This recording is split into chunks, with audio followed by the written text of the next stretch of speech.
Ontem eu fui numa roda, um moleque me chamou pra jogar. Eu que sou desconfiado, mas fiquei bem de pata a reparar o que tava escrito na camisa. Era um tal de besouro Magangá. Salve! Em clima de capoeira, na voz do mestre Paulo dos Anjos, abrimos o segundo episódio do podcast Histórias da Bahia. E como o nome já diz, trazemos aquela resenha bem contada, da história que você quer ouvir. Hoje vamos falar do grande capoeirista, Besouro Magangá, figura icônica que habita até hoje o imaginário popular baiano. Vale contar que o tema e personagem já estavam na lista de pautas, mas não seria para agora. E aí que esses dias eu publiquei na minha página pessoal do Instagram uma foto do filme Besouro. Deu uma repercussão tão positiva que decidimos antecipar, e esse episódio fala um pouco da sua história e de suas lendas. Mas antes, eu tenho que me apresentar. Meu nome é Murilo Melo, sou pesquisador e professor de História. Nosso projeto é produzido pela agência Dindom e conta com o apoio da Rede Salvador Meu Amor. Se você gostou e quer nos ajudar a manter a proposta no ar, acesse a página Histórias da Bahia no site Abacaxi e faça sua colaboração. Diferente do que muitos pensam, o Besouro Magangá não foi somente uma lenda. Ele realmente existiu, mas pouco se sabe sobre esse riquíssimo personagem da nossa história. Manuel Henrique Pereira nasceu em Santo Amaro da Purificação em 1895, aproximadamente. De alta estatura e uma forte constituição física, possuía uma agilidade corporal sem igual. Exímio jogador de capoeira e de Santa Maria. Jogo violento, onde os capoeiristas jogavam com a navalha presa aos pés. Ainda menino, aprendeu a arte de capoeira com o mestre Alípio, no Trapiche de Baixo. Ganhou o apelido de Besouro devido às suas incríveis escapadas quando enfrentavam muitos adversários de uma só vez. E quem falou dessa e outras mandingas foi o professor doutor Hélio Campos, 73 anos, que também é conhecido como Mestre Xarel.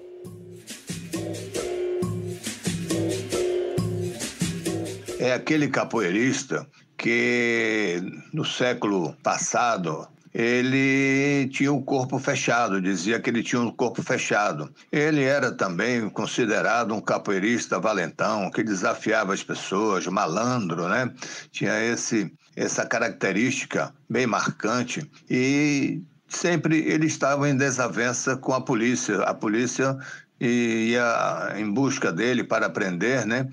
Mas o importante, por ele ter o corpo fechado e todo mundo falar que ele tinha um corpo fechado, né, conhecido como capoeirista de corpo fechado, ele conseguia se safar dessas persecuções policiais. Inclusive dizia que ele tinha esse corpo fechado para defesa de faca, de tiro, de porrete, etc., quando ele estava encurralado nos canaviais, possivelmente, ou dentro mesmo da cidade do Recôncavo Baiano, em especial Cachoeira. A polícia chegava e ele simplesmente desaparecia, voava como um besouro, aquele besouro preto, o Besouro Magangá.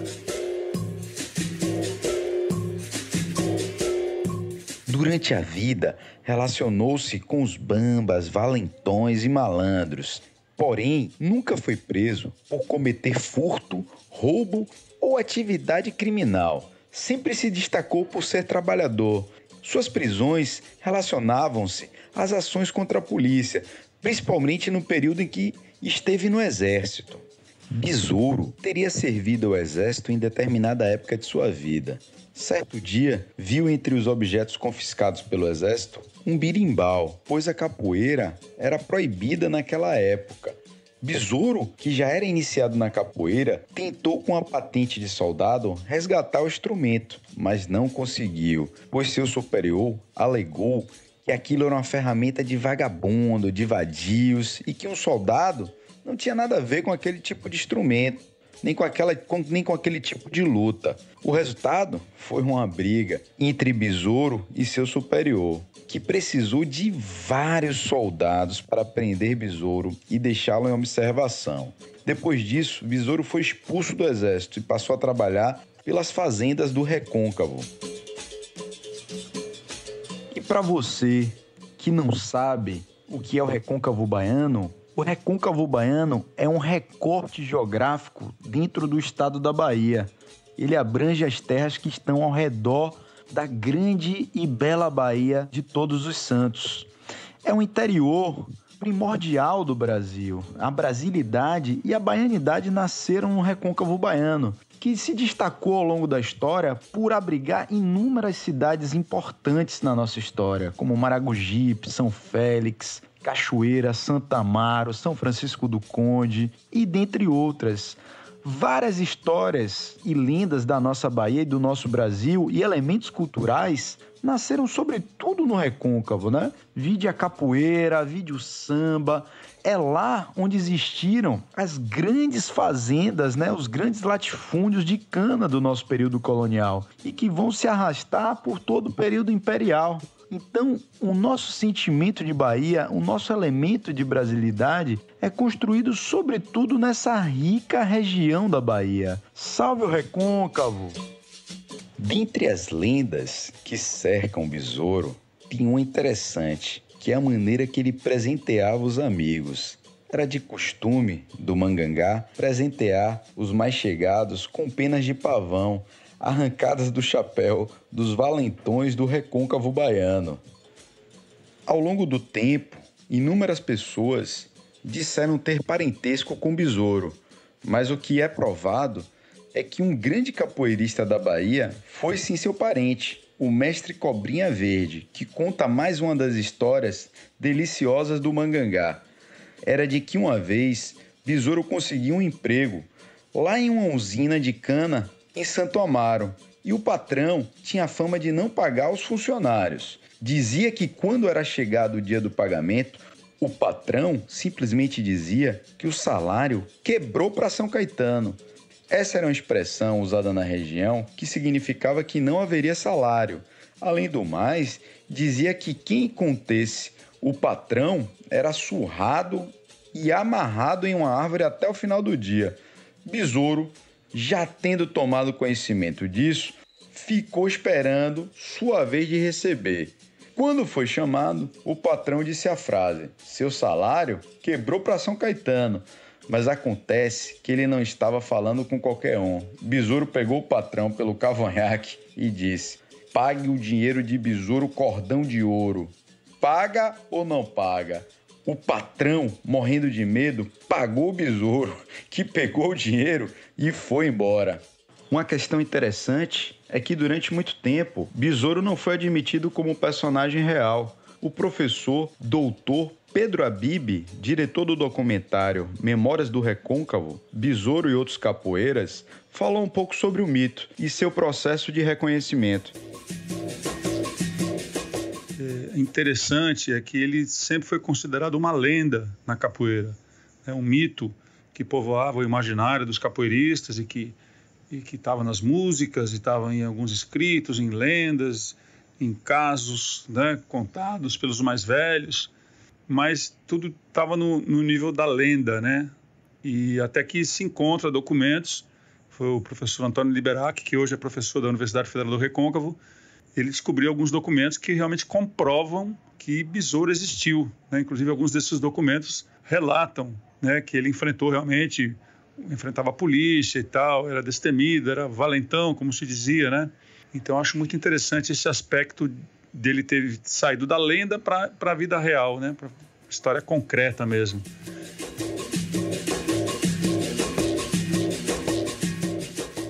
Certa vez, Besouro, depois de tomar sua arma, obrigou o soldado a beber uma grande quantidade de cachaça no Largo da Santa Cruz, um dos principais da cidade de Santo Amaro da Purificação. O soldado, depois disso, se dirigiu até a delegacia e comunicou o ocorrido ao superior, o cabo José Costa, que decidiu mobilizar 10 homens para capturar Besouro, morto ou vivo. Besouro, vendo os soldados chegando, saiu do bar e se encostou em uma cruz que havia no largo. E com os braços abertos, disse que não se entregava. Então os soldados abriram fogo e só pararam quando o Besouro estava caído no chão. Cabo José da Costa chegou perto do corpo e deduziu que estava morto, quando de repente Besouro se levantou, tomou sua arma e ordenou que levantasse as mãos. Depois mandou que outros soldados fizessem o mesmo e mandou que todos fossem embora e cantou os seguintes versos. Lá atiraram na cruz, eu de mim não sei. Se acaso fui eu mesmo, ela mesmo me perdoe. Besouro caiu no chão, fez que estava deitado. A polícia, ele atirou no soldado. Vão brigar com caranguejos, que é bicho que não tem sangue. Polícia se briga, vamos pra dentro do mangue.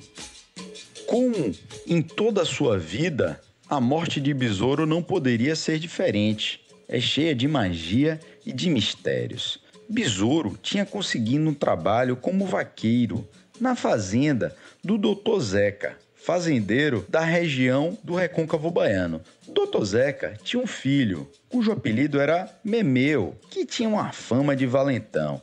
E certa vez, Besouro teve uma discussão com o filho do fazendeiro e acabou enchendo de porrada. Temendo pela vida do filho, Dr. Zeca procurou logo acabar com Besouro. Para isso, mandou que Besouro fosse trabalhar em outra de suas fazendas, mais precisamente em Maracangalha, cantada em versos e prosas pelo saudoso Dorival Caymmi. Mas primeiro entregou uma carta a Besouro, que deveria ser entregue por ele ao administrador da fazenda. Mal sabia ele que aquela carta era sua sentença de morte. A carta mandava simplesmente que o portador fosse morto por ali mesmo. Besouro, que era analfabeto, nada sabia sobre o conteúdo da carta, achando se tratar de uma simples recomendação. Quando o administrador recebeu a carta, mandou que Besouro esperasse até o dia seguinte para saber a resposta e que esperasse ali mesmo na fazenda. Assim, no dia seguinte, Besouro, ao se apresentar, foi cercado por 40 homens que abriram fogo contra ele. Mas as balas nada fizeram.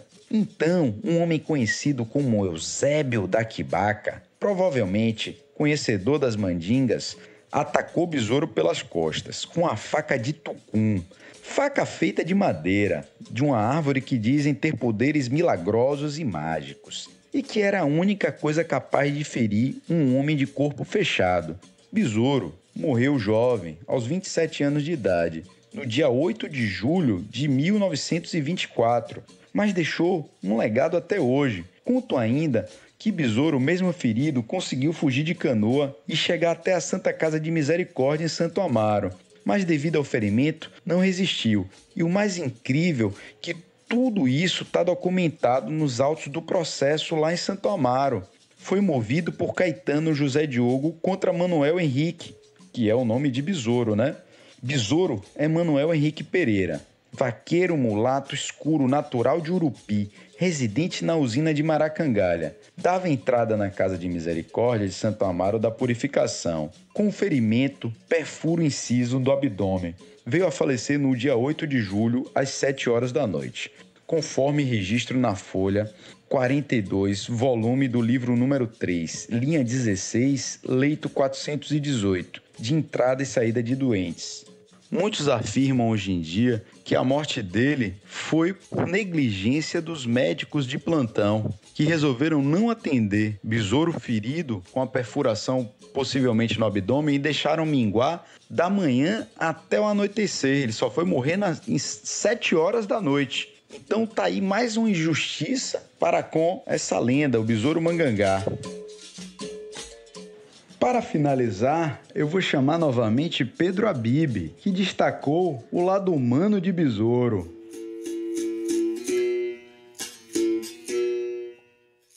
Então, mas Besouro é esse personagem intenso, esse personagem que traduz muito da luta do povo simples, né? Ele sempre foi alguém que lutou contra a injustiça social, isso é muito importante, sobretudo nos tempos que a gente está vivendo agora, que a gente vê muita injustiça social acontecendo, e ele sempre se rebelou contra isso. A história de Besouro é realmente uma história muito linda. É isso, pessoal. Encerramos aqui nosso segundo episódio. Antes do arremate final, sugiro que anotem as dicas. O documentário Memórias do Recôncavo, Besouro e Outros Capoeiras é lindíssimo e está disponível no YouTube. A outra é que os 4 livros do Mestre Xarel, que por sinal foi aluno do Mestre Bimba, podem ser baixados gratuitamente no site Repositório Institucional da UFBA. Gostou do podcast? Compartilha com os amigos e segue nossa página no Instagram. Tá a fim de ajudar a manter o Histórias na Bahia no ar? Vá lá no site Abacaxi e deixe sua colaboração. Vale enfatizar que colaboradores têm direito a resenha e brindes exclusivos. E é isso. Um grande abraço, pessoal. Até mais! No estado da Bahia existiu um cidadão, é por demais conhecido e todo mundo ouviu falar.